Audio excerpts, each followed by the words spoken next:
Hello and welcome to this very special interview with one of the biggest bankers in India today, the very charismatic Aditya Puri, MD and CEO of HDFC Bank. Thank you, Mr. Puri, for speaking to ET Now. Let's look at the macroeconomic situation first. There's a view in the industry that despite the government making the right noises, there's hardly any action on the ground. Do you believe it's time for the government to start walking the talk? Well, let me give you our understanding as to what we think is happening. If you really look at it, and if we divide this into three, where we were, where we are, and where we're going to go, I think it becomes a much clearer roadmap. So when the government came in, you had a situation where you had high inflation, you had a current account deficit, you had a fiscal deficit, you had issues in terms of decision making, and you had the rating agencies looking actually to downgrade India. You have a situation now today that the current account is fine, the fiscal deficit is doing well, inflation is under control, and we have a stable government, and we are among the fastest growing economies in the world. We also have a situation going forward where the government has clearly defined their intent in terms of land acquisition, in terms of environment, in terms of the coal problem, in terms of mining, in terms of what they're going to do about subsidies, in terms of the GST, in terms of center-state relations. So I think we have a very bright prospect. Obviously, to expect difficult problems to be sorted out overnight is, how would you say, would be the best of circumstances, but they can't. But there has been a lot of work that's put in. The bureaucracy is working. There is clearer definition of duties. Large amounts of existing projects have been unblocked. You're getting a clearer policy decision. So I think we're on the right track. But you spoke about decision making. Now, you've experienced it yourself with the HDFC Bank's capital raising program taking a long time to get approval from the government. So where lies the problem then? Okay. Now, I actually wanted to put on record my gratitude to the government for an expeditious clearing of our FIPB proposal. Especially the FIPB, the Ministry of Finance, the Reserve Bank of India, and the government, which allowed us to meet US stock market deadlines, because without which we couldn't have had our issue. Regarding the delay I don't think was anybody's fault. So first we had applied for exemption because we had legal opinion that HDFC shareholding should not be considered foreign shareholding. That went through all the ministries and the law ministry, and finally they came back and said that was not possible because their interpretation was it did require it, and since they make the law, that's what it is. Subsequently, they were looking at, the UPA government was looking at a change in policy, and so they said with the change in policy, your issues would also be taken care of. So they looked at a change in policy for quite some time, and thereafter I think we had the elections, and that got delayed. Then you had the change in government and the secretary. And then we said, can we just apply for what is within the law? And I think in that, the government, that is the NDA government, was very expeditious. And I would like to place my record and thanks to the FIPB, to the Ministry of Finance, to the RBI, and to the Government of India. Let's look at the sentiment itself. Both India and foreign investors are quite, they feel that the sentiment is quite upbeat, but we've not seen that translating into action. What do you think is the reason for that? I don't think so. If you see action, let me backtrack. If you see the issue that we just did, I think it's been acknowledged globally as one of the best managed issues. More than the management, we had an overwhelming subscription. We opened the issue when India was almost going to sleep, and we closed it before India woke up. Now, you don't get that kind of overwhelming response unless the investors are very confident about the future of India. And if you, as I said when I started the interview, if you look at the fact that we are one of the fastest growing economies, stable politics, inflation under control, a great RBI governor, clear policies in terms of what our issues are, and a clear growth path which should lead. So the only issue that people keep raising again and again is the investment. The investment will come, but you can't put the cart before the horse. So the investment will come as these things get sorted out. So for instance, you would have seen today, I think the coal auctions are a success. Now people like JSPL are laughing. And so if that comes through, that's a major achievement. They are looking at, I was talking to the DIPP, they are looking to see that they come in the top 50 in terms of ease of doing business. So this thing will come and investment will follow. In the initial stages, I think the government has also now probably created headroom with the money that will come in for the spectrum, the money that will come in for the coal auction, the money that will come in for divestment, and the money, surplus money that is lying with PSUs, that they can lead the investment cycle. So with the budget just a week away, what is your expectation? Are you expecting any big bang announcements? I think the budget should be seen as a continuum of the government's policies. So what you could possibly expect to see there is rationalization of subsidies. Mind you, I say rationalization, not reduction, because this is taking subsidies to reach the intended beneficiaries. You can see some changes in the tax structure to promote investment, promote savings, both of which are needed, as well as simplification. You can see some further announcement on center-state allocations and sharing and budgeting process. You probably could see some of it on the GST. You would probably see some changes in the agriculture policy and some clearer definition on the Make in India so that we can increase manufacturing. So it would be a continuum of what the government is saying. So let's not look at this as a sprint. This is a marathon. This is a marathon that globally people have faith in. And I think we're in the right direction. So let me pin you down on that. Please do. List out 3 things that you expect from the Finance Minister, Mr. Arun Jaitley, that could bring about significant changes on the ground. I think, see, now this is the whole thing. To expect the budget to be a big impact, I think a lot of it has already been done. So if you see what I said. A lot of talk, you mean? No, it's not a lot of talk. Just because a lot of you haven't seen it doesn't mean there's a lot of talk. There is a hell of a lot of work going into make in India and to make things easier. There is a hell of a lot of work going in on power. There's a lot of work going on minerals. There is a lot of work going on in how infrastructure financing can be done. There is substantial discussions in terms of how best to have center-state relations, which you will see in the budget. So I'm saying, please look at the whole thing. What do you want today? If I were to ask you, and I don't want to put you in that position, what do you want for India? You want the land acquisition sorted out, you want the environment sorted out, you want coal sorted out, you want the minerals policy sorted out, you want something on the agriculture pricing and mechanism to be sorted out. All of these have been made. Now, whether they're sorted out in the budget or in the near future, I don't think that's that important, but sorted out they will be. So there is one school of thought that believes that the government should not be tied down by the fiscal deficit numbers and instead give growth a chance. Where do you stand in this debate? I think trying to artificially promote growth like a QE2, which doesn't increase demand, but creates other issues. And I think more than my standing, if you listen to what Dr. Rajan has said and if you listen to what the Finance Minister, Mr. Jaitley, has said, I think they're quite firm in maintaining the fiscal deficit. And I think they've created the room.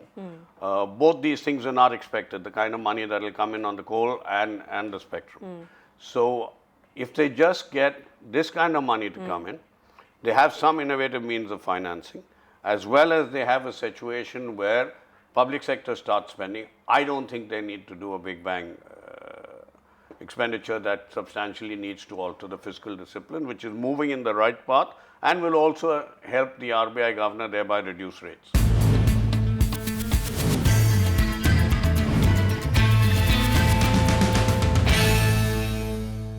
Let's look at inflation. Inflation is more or less under control. Growth is stuttering.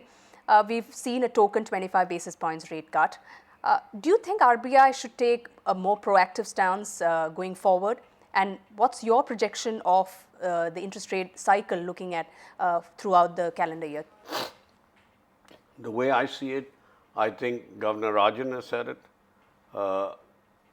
Interest rates, the trajectory is down. They put in place benchmarks in terms of which will result in a reduction of the interest rate, which is what will happen to inflation and what will happen to the fiscal deficit. We were expecting some cut at this point of time, but I think rightly he said with the budget around the corner, maybe he's looking for a bigger cut going down. But I'd say between 50 to 75 basis points you could expect during the rest of the year. I wouldn't want to hazard when that would happen, but I would say that there are more important things to be done to revive the economy than a 25 basis point interest rate cut. But on the flip side, do you think a direct 50 basis points cut could be the panacea for all the economy's ills? I think everything together coming could be the panacea. That is, the budget has investment incentives, there's things for savings, there's the rationalization of the structure, there's some government expenditure, manufacturing is made easy, policies, and on top of that, the interest rate. And God willing, it seems He's kind to the country at this point of time. We should get it right. Okay, let's now talk about the bank, HDFC Bank itself. Now you brought me into comfortable territory. Okay. You've just finished the big capital raising program. What next? How long do you think will this capital hold good for the bank? Depends upon the rate of growth. See, the reason we've gone in for the capital raising, I think, if you link it to all the discussion that we've had previously, which is gratuitous and out of my macroeconomic expertise, but the reason we're raising it because we expect growth to pick up substantially. So depending upon the rate of growth in GDP and consequent to our growth, in any case, I don't think we would need capital in the near future in the next 2 to 3 years. But we are expecting growth and we are providing for that. Okay, but looking at your growth numbers, loan growth numbers, which was at a 50% level, compounded growth, say in the early 20s, it's now slowed down to 17% in the last quarter. So, we have 25 to 30. Loan growth. Loan growth. At some points, yeah. Okay. Yeah, so let alone the slowdown, where do you think the problem is? Is this the size that is restricting or slowing down the growth in the loan book? No, absolutely not. Now, without going into the new calculation of GDP, traditionally the banking sector advances have grown at about 2.5 times real GDP. So, if you take GDP at 5.2, 5.3, you take 2.5 times that, that's 12.5, and we gain market share of about 4 to 5%. So, that brings us to 17, 18%, which is just fine. Nothing has gone wrong. If the GDP number, say, was to go to 7%, and we maintained our 2.5, that's 14 plus, 17.5 plus 5, so that will be 23%. Bottom line, top line would be 25%, which would make you happy. So nothing is wrong, everything is fine. We're expecting to go back to our growth trajectory as the GDP picks up. Also, obviously, we are an intermediary, where the higher the GDP, the greater the multiplier because of the velocity. So is the 20-25% growth the new normal for HDFC Bank as opposed to, say, a 30%, 30-35%? No, there's no new normal. Ours is a function of GDP. Say GDP grows at 7.5. Not balance sheet size. No. Even the growth, the balance sheet size, if we grow on a profitable basis. Our margin remains largely steady. So it's a function of GDP. So as GDP grows, we will grow proportionately with a 4 to 5% grade. So there is no new normal. We are dependent, we straddle the Indian GDP, we are dependent on the Indian GDP growth. We've also seen that HDFC has managed to bring down its credit costs, say from 2% in 2007 to around 60 to 70 basis points. How long do you think this lower provisioning can continue? Is this sustainable, or do you think this is just a cycle? I think provisioning always is a part of cost of doing business for a bank. But obviously, if we presume that the tougher times are over, then as we go into a boom period, and we had provided when we had the 2%, we had higher counter-cyclical provisioning as well. Normally, our credit costs are about 1 odd percent. So going forward, obviously, if the economy picks up, the NPAs are less. So is that the new normal that we are looking at? Could be. Okay. Could be. I'm not willing to comment as yet. We'd like to see it for a prolonged period of time so that we can then decide that this is, just like the governor is saying, can I see inflation down for a while? But you've always been able to manage your asset quality. So our asset quality is fine. In fact, it's improving. Yeah. So I'm just not wanting to commit on national television what the NPA numbers would be. Suffice it to say, they'll be the best in the industry and probably globally. Okay. Well, we've seen many big banks like SBI tying up with corporates for Payments Bank. Do you have any plans for any such tie-up to drive growth? At the moment, we are a large payment bank within HDFC itself, within the HDFC Bank. We will see how it goes, and then if we find that there is enough scope, then we will apply later.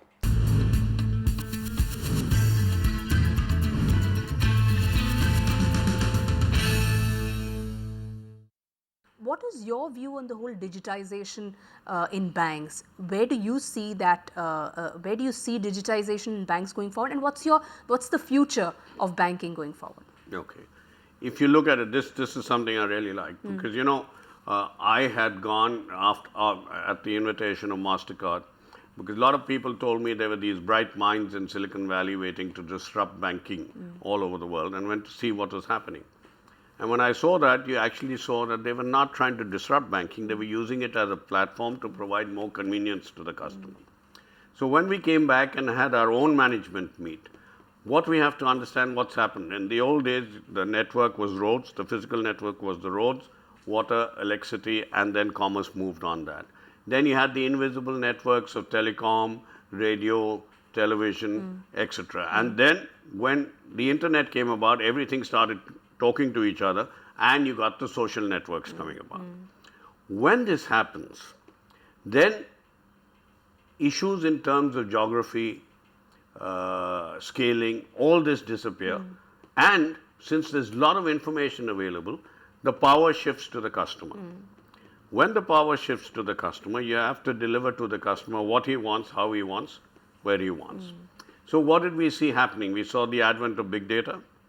Big data, coupled with the fact that you have computing capacity at a lower cost, allows you to analyze your data in a manner that you can provide the right product to the right customer at the right time. We then saw social media come in, which allows you to further come up with knowledge about your customer, whereby to the financial and demographic criteria, you can add psychographic criteria and know what he buys, what he sells, where does he go to drink, what movies he sees. So thereby you can have a complete profile of his needs. You also had the advent of e-commerce because when this happens, basically instead of road, you move on the net and your store is on the net itself. So it's no different. E-commerce will also develop. You also had changes in marketing. When you look at India, 65% of India is below the age of 35. So digital adoption has to be one of the biggest opportunities in India, and there's a widespread geography. We are proud that we will be market leaders, among the global market leaders in digital banking. So we've already launched not on a smartphone, but on a regular phone, what we call Bank Motime, which is almost everything that you can do at a bank, you can do on this phone. Then we launched Chiller, which is for making small payments mobile to mobile. Then we've launched Smart Buy, where you come onto our site on a secure basis with two-factor authentication. And from our site, you can go to any other site and you don't have to give your credit card details to all instantly, and you can get the discounts, coupled with the fact that we've got a locator there. So wherever you're sitting, it'll also use GPRS to tell you, here you are, here are the discounts, and then you've got options. I'd strongly recommend you have a look at our Smart Buy. Whether you want dining, you want entertainment, you want air tickets, and you sit down there and say, here are the discounts, and these are substantial discounts, between 10, 20 to 25%. Discounts on dining. When you go for dining, they'll tell you whether you want Chinese or you want continental, all over the place. If you want beer, they'll tell you where the closest place you can get a discount on a liquor shop. If you want airline, they will actually do the search for you and tell you for the ticket from where to where you want, which is the cheapest. Plus, over and above the other sites, you can of course go through our Smart Buy into Amazon and Flipkart and Snapdeal and eBay and all of that. But we also have, because we are one of the largest acquirers, so on our merchant site, you can basically, over and above these, you would get another 50,000 of our merchants offering you discounts. We are also offering the ability to book in advance. Say you're running to office and you want to book your coffee in Starbucks, you can book it, pay in advance, just collect it and move along. You would also be able to pay home delivery without cash. All this is possible because we invested in data warehousing. We've got analytics to then determine how to use the data available on the data warehousing. We've got outbound calling centers where we have automated dialers. We have also customer relationship management systems. We have lead management systems. We have all the technology that allows us to be agnostic to the access device that you use, whether it's mobile, whether it's the tablet, whether it's the computer. Basically, we also do banking, but we make your financial services life very easy. We today, compared to the rest of the industry, our nearest competitor does 1/4 of the volumes that we do on our mobile, and this is increasing by the day.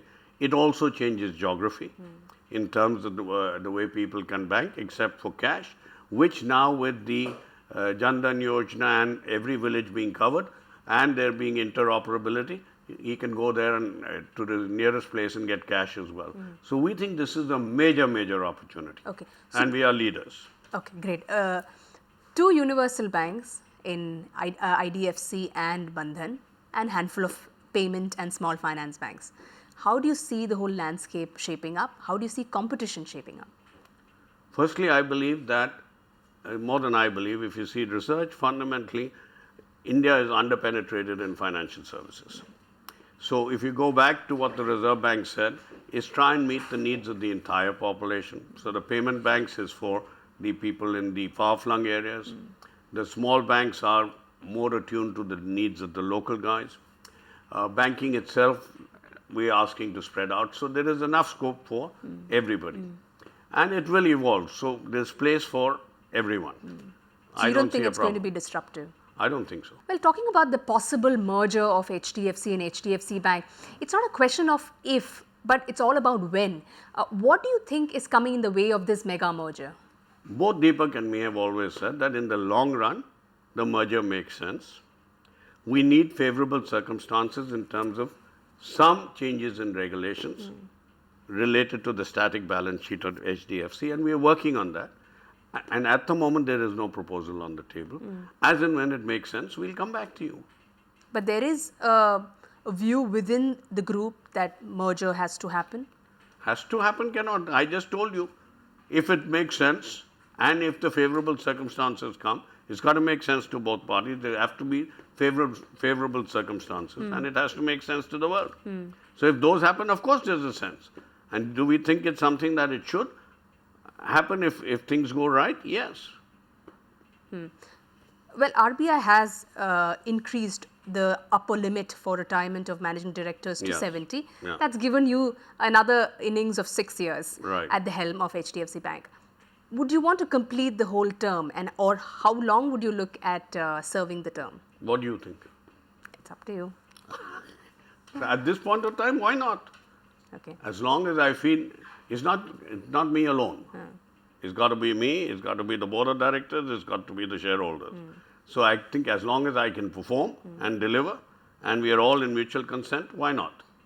Okay, so you're here to serve the entire 6 years at HDFC I never Bank. said that. I said on a mutually acceptable basis, at this point, I don't see any reason why not. Okay, but it's not my decision alone. I hope you understand that. It's a decision of the board of directors and the shareholders. But what would stand? Am I willing? Yes. But what would come in the way? I don't know. I don't think anything should. With that, we would like to thank you for joining us and speaking to ET Now. Thank you.